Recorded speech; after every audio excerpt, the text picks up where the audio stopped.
남쪽 바닷가 어딘가 잔잔하고 평화로운 풍경이 펼쳐진 작은 어촌 마을이 있었다. 이 마을에서 강명화 어머니는 평생을 바닷가 가까이에서 소금을 만들고 물고기를 잡으며 가족의 생계를 책임져 왔다. 30이 조금 넘었을 무렵 남편이 중병으로 세상을 떠났고 그 후 강명화 어머니는 홀로 아들 박현우를 키워야 했다. 사계절 내내 햇빛에 그을리고 바람과 비를 온몸으로 맞았지만 강명화 어머니의 얼굴에는 늘 온화하고 인정 많은 기색이 깃들어 있었다.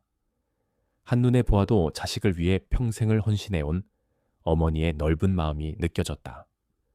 어머니는 한 손으로 염전을 돌보면서도 다른 손으로 힘겹게 살림을 꾸려 박현우를 공부시켰다.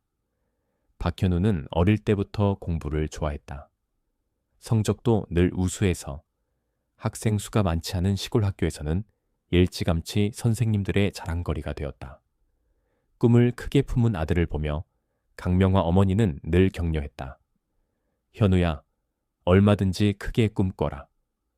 무슨 일이 있어도 엄마가 응원할게. 늦은 밤까지 현우가 책상에 앉아 공부할 때면 어머니는 마당에서 소금을 뒤집거나 그물 손질을 하며 걱정을 달래곤 했다. 밤이 깊어 돌아와 보니 현우가 구부정하게 앉아 글씨를 써 내려가는 모습이 보였다. 그 모습을 보는 것만으로도 어머니는 온 피로가 사라지는 듯했다. 그리고 마침내 현우는 서울에 있는 꽤 이름난 대학교에 합격했다.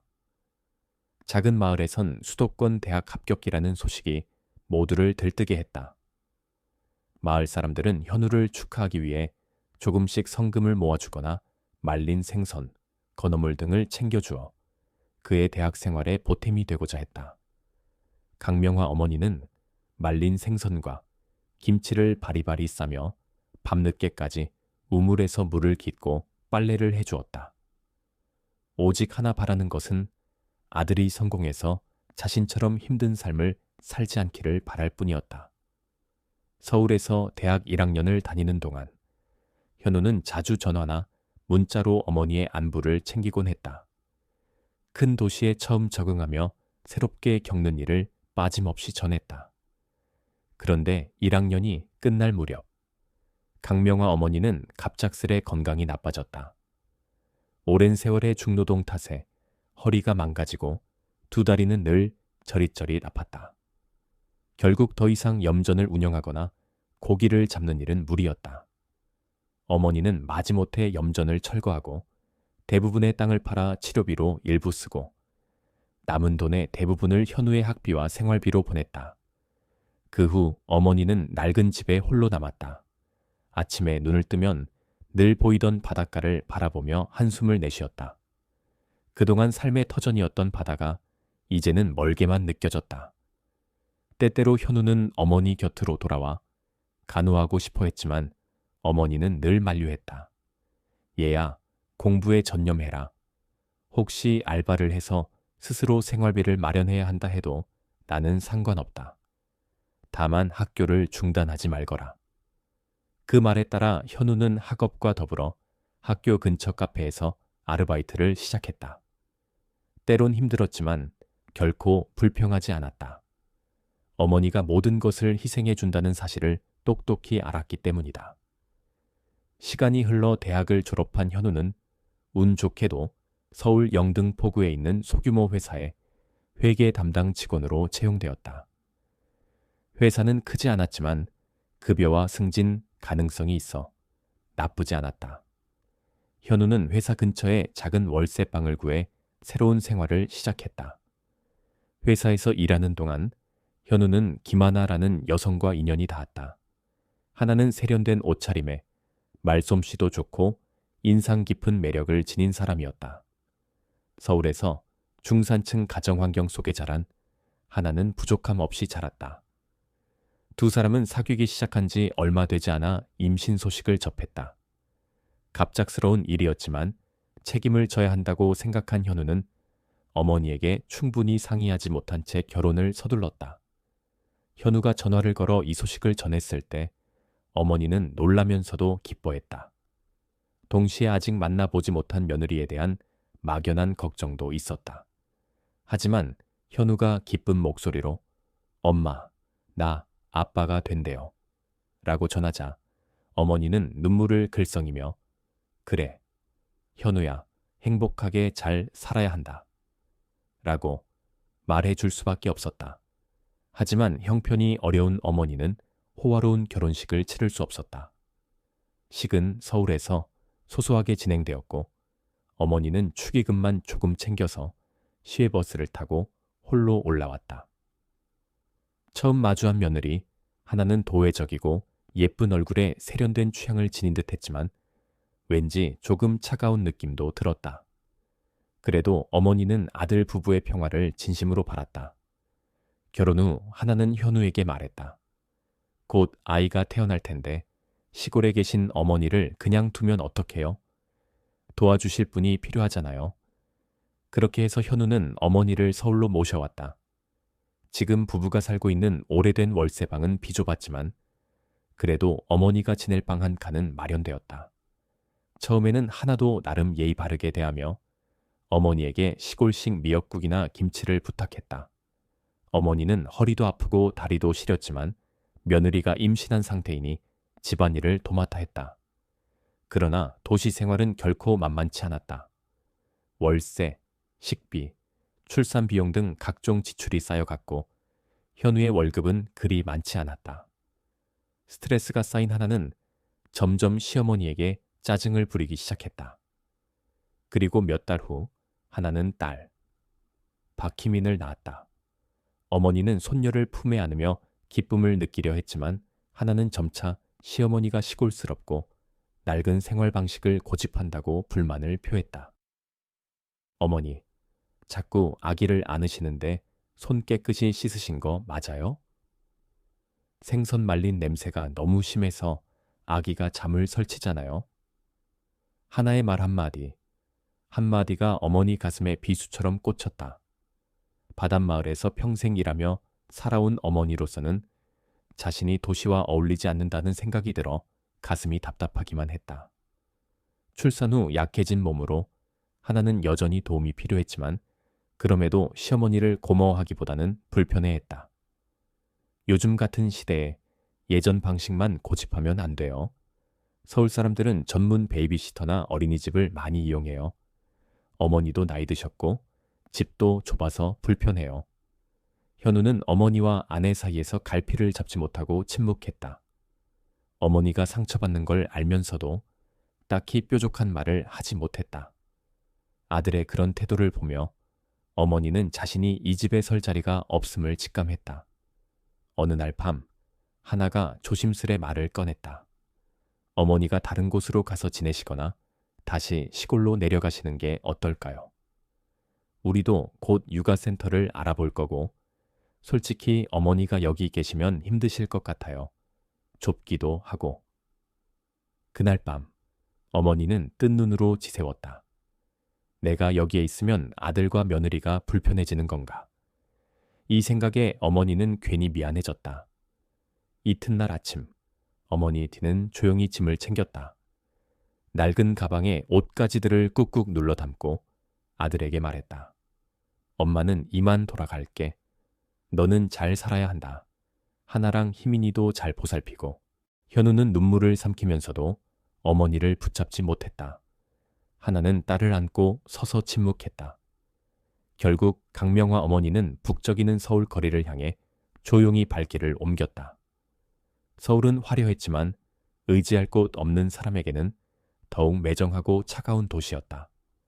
어머니는 이미 시골집과 땅을 대부분 처분했기에 돌아갈 곳도 마땅치 않았다. 무엇보다 빈손으로 돌아갈 면목도 없었다.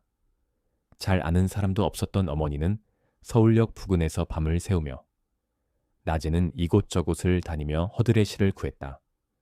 허리는 구부정했고 초췌한 외모로 사람들이 혹여 귀찮게 여길까 몸을 잔뜩 웅크렸다. 때때로 시장 근처에서 청소나 심부름을 도와주면 푼돈이나 먹거리를 얻었다. 몸은 점점 지쳐갔지만 어머니는 이를 악물고 버텼다. 내가 여기서 쓰러질 순 없지. 현우도 희민이도 잘 지내고 있을 텐데 언젠가 다시 만나려면 살아남아야 해. 얼마 뒤 어머니는 노숙인을 돌보는 작은 교회를 발견해 그곳에서 무료 급식 봉사를 돕는 대신 잠자리를 얻었다.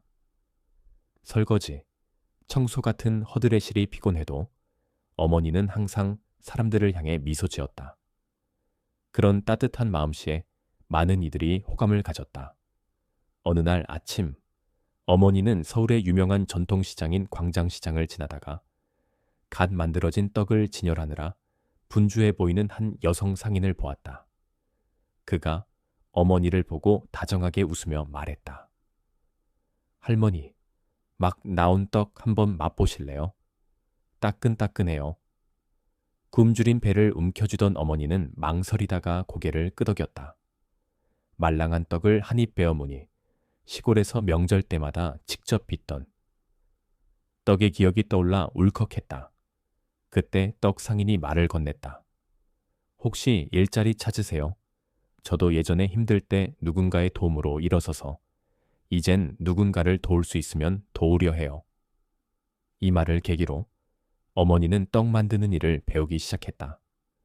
떡 상인은 쌀가루 반죽하는 법, 찌는 온도와 시간 조절, 팥소나 호두 같은 속 재료 활용법 등을 차근차근 알려주었다.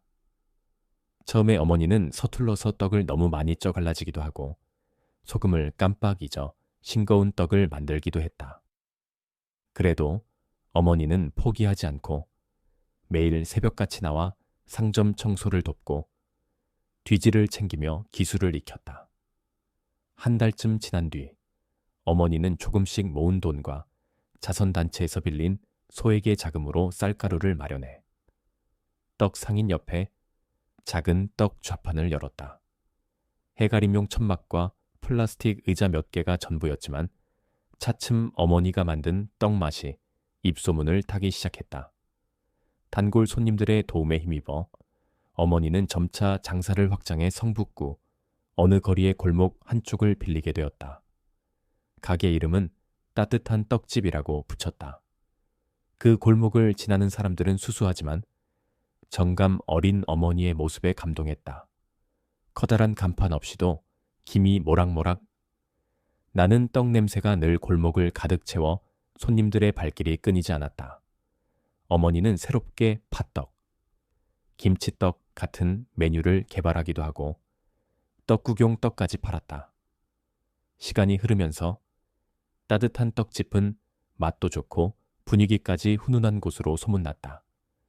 가끔 대학을 갓 졸업하고 취업에 어려움을 겪는 젊은이들이 와서 떡을 먹으며 하소연하면 어머니는 부드러운 말투로 격려해 주었다. 누구든 어머니의 말을 들으면 마음 한구석이 편안해지고 힘이 솟았다. 이렇게 1년 남짓이 지나자 떡집은 점점 안정적인 수입을 거둬들여 어머니도 생활비를 충당하고 예전에 빌렸던 빚까지 모두 갚았다. 하지만 여전히 어머니 자신은 검소한 삶을 살았다. 작은 월세방에서 생활하며 남는 수익은 가게의 장비를 마련하거나 노숙인과 독거 노인을 돕는 데 보태곤 했다.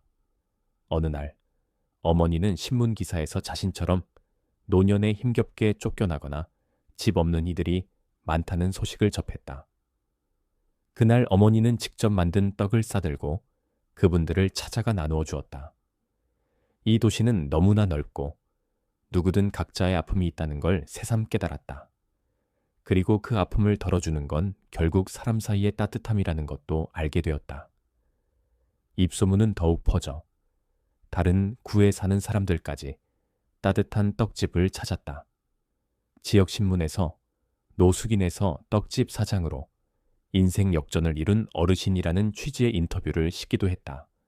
하지만 어머니는 그 기사를 보고 그저 쑥스러워 웃을 뿐 유명해졌다는 실감은 전혀 하지 못했다. 이 기사를 접한 현우는 경악했다. 어머니가 서울에서 떡집을 운영하며 지낸다는 사실도 무려 10년 가까운 세월이 흘렀다는 것도 그제야 깨달았다.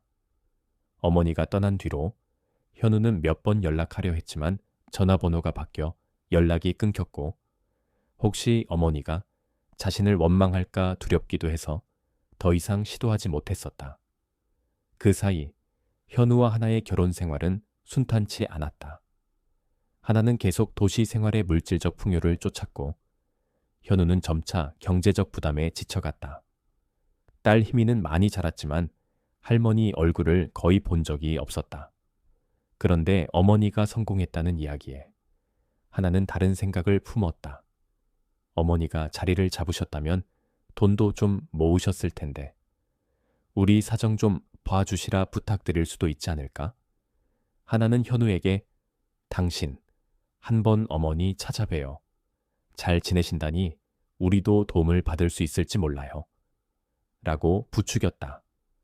현우는 어머니를 다시 볼 수 있다는 안도감과 지난날의 죄책감이 뒤섞여서 망설였지만 결국 성북으로 발길을 옮기기로 했다. 그날 현우는 하나와 희민을 데리고 따뜻한 떡집 앞에 도착했다. 작고 단정한 간판과 소박한 나무 탁자들, 그리고 여전히 날렵한 손놀림으로 떡을 포장하는 백발의 여인. 어머님을 한눈에 알아본 현우는 너무나 놀라웠다. 어머니 얼굴엔 고요한 평온함이 깃들어 있었다. 한참 후 손님이 한껏 빠져나가고 가게가 한산해지자 현우는 조심스레 다가갔다. 어머니는 단번에 아들을 알아보고 손이 떨렸지만 크게 동요하지는 않았다. 하나는 딸 희민을 안고 어색한 미소를 지었다. 어머니, 저 현우예요. 잠시 정적이 흘렀다. 이윽고 어머니는 자리를 권하며 따뜻한 차를 내왔다. 오늘 여기까지 온 걸 보니 무슨 용무가 있나 보구나. 하나는 잠시 망설이다. 현우를 힐끗 보았고 현우는 울컥하며 어머니 손을 잡았다. 어머니, 정말 죄송해요. 그때 제가 어머니를 모질게 보낸 건 제 불효입니다. 용서해 주세요. 이제라도 어머니를 모셔오고 싶어요. 우리와 함께 사시면 안 될까요? 어머니는 조용히 대답했다.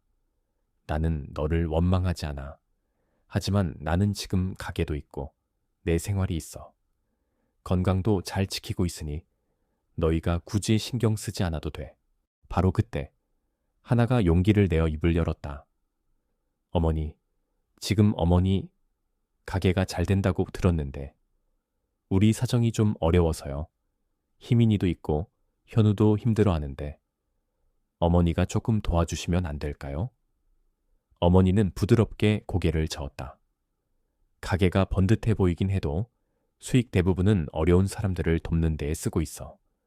노숙인, 독거노인 등을 위해 기부하고 나도 그렇게 넉넉하게 남기지는 않아. 나는 이 길이 나에게 맞다고 생각해. 하나는 더 말을 잇지 못했고 현우도 고개를 떨구었다. 여전히 넓고 따뜻한 마음씨로 주위 사람을 보살피는 어머니였지만 이제 그녀는 더 이상 아들 부부의 내 편이 아닌 듯했다. 어머니는 조용히 손녀 희민을 바라보며 머리를 쓰다듬었다. 희민이 많이 컸구나. 어릴 땐 울음이 잦았는데 내가 많이 안아주기도 했는데 말이야. 희민은 처음 듣는 할머니와의 추억에 어리둥절했지만 어머니의 마른 손에서 전해지는 따스함이 묘하게 편안하게 느껴졌다. 그날 이별 인사를 하며 현우와 하나는 무거운 마음으로 돌아섰다. 어머니는 가게 입구까지 배웅하고 특별한 약속 없이 조용히 미소 지었다. 원망이나 미움은 전혀 없는 그저 고요한 평온이 느껴지는 미소였다. 이후 현우는 몇 번이고 따뜻한 떡집에 다시 가볼까 했지만 그때마다 걸음을 돌렸다. 내가 대체 무엇을 했길래 어머니와 이렇게 멀어졌나 하는 자책이 솟아올랐다. 반면 하나는 여전히 어머니가 경제적으로 보탬이 되지 않을까라는 미련을 쉽게 버리지 못했다. 한편 강명화 어머니는 변함없이 검소한 일상을 이어갔다. 새벽마다 쌀가루를 빻고 떡을 찌며 찾아오는 손님에게 환한 미소로 인사했다. 실직한 젊은이가 찾아오면 기꺼이 일을 가르쳐주고 노숙인이 지나가면 떡 한 덩이를 내밀었다. 어느 날 누군가 물었다.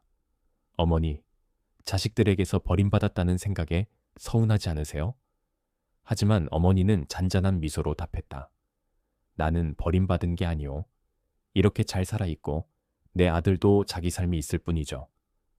다들 행복하면 그것으로 충분합니다. 그 말에 사람들은 가슴 뭉클해졌다. 많은 고생을 겪고도 이렇게 맑은 마음을 유지한다는 게 존경스러웠던 것이다. 그리고 또다시 10년 세월이 흘렀다. 따뜻한 떡집은 서울의 화려한 거리 한복판에서 작은 상징 같은 존재가 되었다. 힘든 일로 마음이 무겁다면 이곳에 들러 따끈한 떡 한 점과 어머니의 따뜻한 격려 한마디를 듣고 가는 이들이 많았다. 이제 강명화 어머니의 머리카락은 하얗게 샜고 눈가의 주름도 깊어졌지만 얼굴에는 여전히 잔잔한 행복감이 감돈다.